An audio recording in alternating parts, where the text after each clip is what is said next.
Ambedkar varsity వీసీగా అన్ని నిబంధనలను తొలగించి టీఆర్ఎస్ అధికారంలో ఉన్నప్పుడు టీఎస్పీఎస్సీ చైర్మన్గా పనిచేసి టీఆర్ఎస్ అధికారంలో పోగానే టీఆర్ఎస్ను విమర్శించి మళ్ళీ వెంటనే వాళ్ళ కాంగ్రెస్ అధికారంలోకి రాగానే వీసీ పదవి పొందడం విచిత్రంగా ఉంటుంది.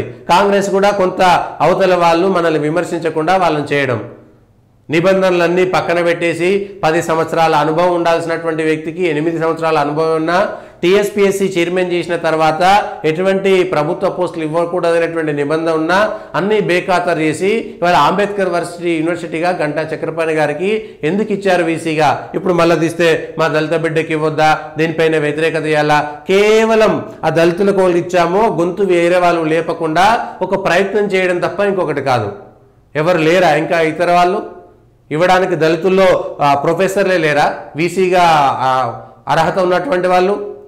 టీఆర్ఎస్ అధికారం ఉన్నప్పుడు టీఆర్ఎస్ వాళ్ళతోటి కమ్యూనిస్టులు నక్సలైట్లకు మద్దతు తెలుపుతారు, టీఆర్ఎస్కు మద్దతు తెలుపుతారు, కాంగ్రెస్కు మద్దతు తెలుపుతారు. వాళ్ళ సిద్ధాంతాలన్నీ ఒక విచిత్రమైనటువంటి వాదనతో ఉంటాయి, అలా విచిత్రమైనటువంటి వాదనతో ఉంటాయి. మరి ఎందుకోసం, ఎవరిని మెప్పించడం కోసం ఇదంతా? ఎవరిని మెప్పించడం కోసం చేసేది ఇది?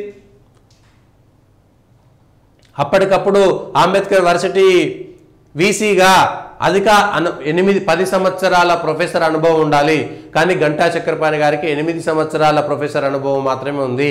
టీఎస్పీఎస్సీ అనేటువంటి దానికి చైర్మన్గా చేసిన తర్వాత ప్రభుత్వానికి సంబంధించినటువంటి పోస్టుల్లో ఉండకూడదు అనేటువంటిది కూడా నిబంధన.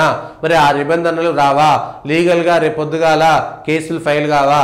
మళ్ళీ దానికోసం కొట్లాటలు కావాలనా? గంటా చక్రపాణి గారికి ఇవ్వడంలో వ్యతిరేకత కాదు, కానీ నిబంధనలు బేఖాతరు చేయాల్సినటువంటి అవసరం లేదు. మీరు ఒక దళిత ప్రొఫెసర్కి ఇవ్వాలనుకుంటే ఇంకా దళితుల్లో ప్రొఫెసర్లే లేరా? ఆల్రెడీ ఆయన అన్ని అనుభవించిండు కదా. అనుభవించినటువంటి వ్యక్తికే మళ్ళీ తిరిగి ఇవ్వాల్సినటువంటి అవసరం ఏమున్నది? కొత్తగా ఇంకొక ప్రొఫెసర్ను గుర్తించాల్సినటువంటి అవసరం కూడా ఉండింది కదా. మళ్ళా అందులో ఆయన టీఆర్ఎస్కు మేలు చేసినటువంటి వ్యక్తి, టీఆర్ఎస్తో అంటగాగినటువంటి వ్యక్తి, టీఆర్ఎస్ వాళ్ళు గుర్తించి ఆయనకు నామినేటెడ్ పోస్టులు ఇస్తే కాంగ్రెస్ వాళ్ళకు సంబంధించినటువంటి వాళ్ళకి ఇవ్వాలి కదా. మరి కాంగ్రెస్ కోసం పనిచేసినటువంటి వాళ్ళని ఎందుకు పక్కన పెట్టిరు? ఈ విషయాలను కూడా బయటకు వస్తాయి దానికి సంబంధించినటువంటి అంశంలో కూడా.